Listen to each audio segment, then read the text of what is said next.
La vie et le salut ne viennent que de Dieu. En tant que créature vivante, notre but ultime est de maintenir notre vie. Nous respirons constamment, nous cherchons de la nourriture, nous nous procurons les moyens de notre survie par le travail. Et pourtant, nous sommes conscients des limites de notre vie, donc nous cherchons à la prolonger par notre progéniture.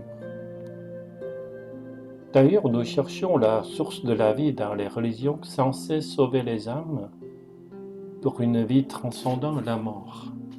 Le christianisme est l'une d'entre elles. Cependant, il s'agit souvent de paroles vides. Nous ne nous en remettons pas entièrement à Dieu, contrairement à nos confessions. Évidemment, l'être humain semble avoir une responsabilité et un rôle à jouer dans la préservation de la vie.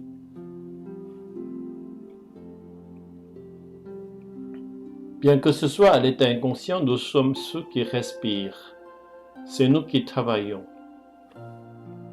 C'est notre volonté qui nous fait croire en Dieu. Nous avons le sentiment de prolonger notre vie en léguant nos biens et nos entreprises à nos descendants qui sont considérés comme notre alter ego. Le problème se pose si nous croyons que par nos œuvres et nos propres moyens nous sauvons la vie. Notre dépendance à l'égard de Dieu diminue. Et finalement, nous ne cherchons plus Dieu. Même les chrétiens finissent par penser que c'est notre travail qui nous sauve en nous procurant la récompense méritée de Dieu. La raison fondamentale pour laquelle nous voulons de plus en plus trouver la vie dans notre propre pouvoir est que nous nous trompons sur Dieu. Nous pensons que Dieu nous juge en fonction de ce que nous avons fait, c'est-à-dire nos propres actions et notre respect de la loi. Cette confusion est aggravée par notre conscience. En d'autres termes, notre conscience reconnaît inconsciemment qu'il n'y a rien à attendre de Dieu qui nous sauve en fonction de nos actes.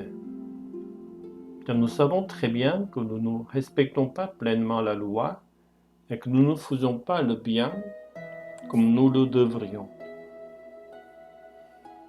Ainsi, en fin de compte, nous nous engageons sur un chemin qui fait disparaître les résistances de Dieu.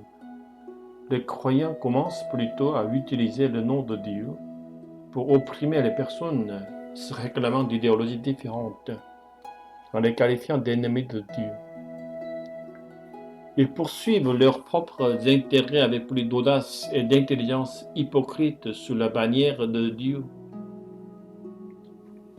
Malheureusement, de nombreux chefs religieux se font passer non pas pour des ambassadeurs de Dieu, mais pour ses représentants. Ils savent très bien que les gens n'auront pas l'assurance du salut en présence d'un Dieu qui offre le salut sous condition, en fonction de ce que nous avons fait dans la vie. Ils offrent des moyens supplémentaires de salut parce que les gens se tournent avec angoisse vers les chefs religieux visibles et non vers le Dieu invisible, qui bénéficie de l'image de Dieu qui semble offrir un salut conditionnel. Dieu est celui qui n'a pas du tout besoin de notre bien matériel.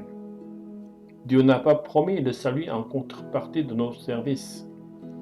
Quand il a vu notre misère, il a promis le salut sans condition avec le cœur d'une mère miséricordieuse, avec le cœur d'un père compatissant.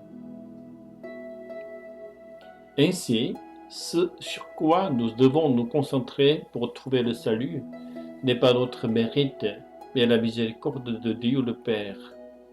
Seule la croyance que Dieu est miséricordieux et que Dieu est celui qui donne un amour mystérieux sans aucune condition, assure notre vie et notre salut.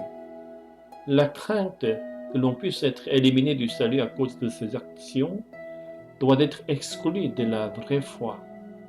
La crainte de Dieu n'est pas une telle crainte, mais plutôt une passion pour rester dans l'amour de Dieu qui m'a aimé inconditionnellement.